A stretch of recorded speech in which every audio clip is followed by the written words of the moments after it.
Roberto update. May pabati ni Jock. Ako dahil nakilala kita. Maraming salamat Kay Jeric Cho. Ang laki ng iginoo ko bilang baguhan sa business. At dahil sa'yo marami ako nakilala, kaibigan. At grabe, isang taon pa lang tayong magkakilala pero pakiramdam ko 10 taon na. Si Boss Derek yung tao na talagang ibibigay lahat ng tulong na walang kapalit. And napakamasayahing tao, parang hindi tumatanda.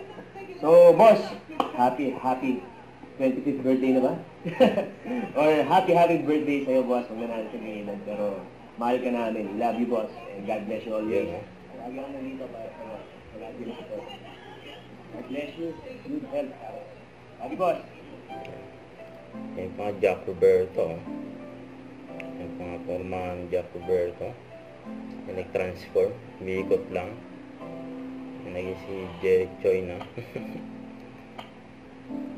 Yun o. May gwapo yan o.